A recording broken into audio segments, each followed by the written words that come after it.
Harka fuunee akkam jirtu kabajamtoota daawwattoota wiirtuu ispoortii irraa odeeffannoo galgala kanaaf qabannee simbiraan ga'uuf jenna.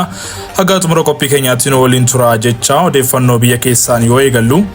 Gareen biyyaalessaa Itoophiyaa umrii 17 gadii taphaa walitti fufaan injifataniiru. Gareen biyyaalessaa Itoophiyaa umrii 17 gadii dorgommii shaampiyoonaa seekaafaa umrii 17 gadiitiin gita isaa Sudaan Kibbaa 4-1 injifatee jira. Daawit Kaasa'uu tapha kanarratti goolii 3 galchuunis haatirikii hojjetee jira. Goolii garee biyyaalessaa Itoophiyaaf umrii 17 gadiin kan hafan kan lakkoofsisee isheetuun galchii haftee lakkoofsisee jira. Taphataan sarara fuulduraa Daawit Kaasa'uu taphoota lama dorgommii kanaan geggeesseen goolii isaa 4ffaa guyyaa irraa galchee jira.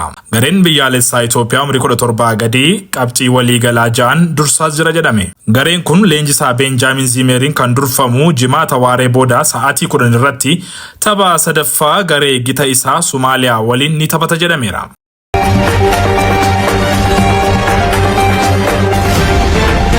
Liigiin Olaanoo Oromiyaa Guyyaan itti eegaluu ifoome. Liigiin Olaanoo Oromiyaa ramaddii baan Sadaasa 28 bara 2018 Dambidollootti akka eegaluu ifoomeera. Ramaddii aatiin ammoo magaalaa Roobeetti muddee 5 bara 2018 akka eegalu murtaa'eera. Liigiin Olaanoo Oromiyaa bara 2018 Sadaasa 21 eegala jedhamee kan ture sababa qophiin kilabootaa booddeetti harkifateefis dheerateera jedhame.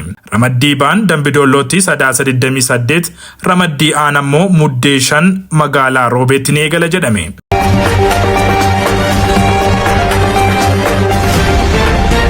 Odeeffannoo biyya bakkee irraa argannetti yoo ceenu Michael Oliver abbaa murtii tapha Arsenaaliif Tottenham ni dursu jedhame.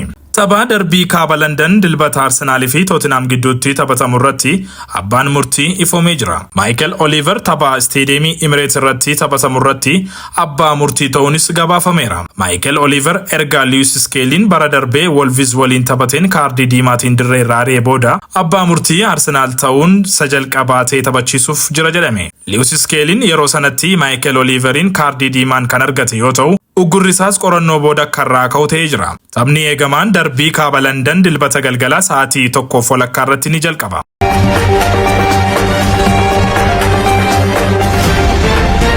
Tiimuu Puukiin garee biyyaalessa keessaa of baase jedhame. Taphataan sarara fuulduraa Norwich City duraanii Tiimuu Puukii ifatti garee biyyaalessaa keessaa of baasuu beeksiseera. Taphataan sarara fuulduraa ganna 35 kun tapha michoomaa kaleessa galgalaa biyyi isaa Fiinlaandii Andooraa 4-0 injifatte irratti taphni Tiimuu Puukii kun kan xumuraatis jedhameera. Tapha kanarratti Tiimuu Puukiin goolii 1 galchee kubbaa goolii 1 ammoo mijeessee kenneera. Tiimuu Puukiin biyya isaatiif taphoota 133 taphachuudhaan gooliiwwan 44 galcheera.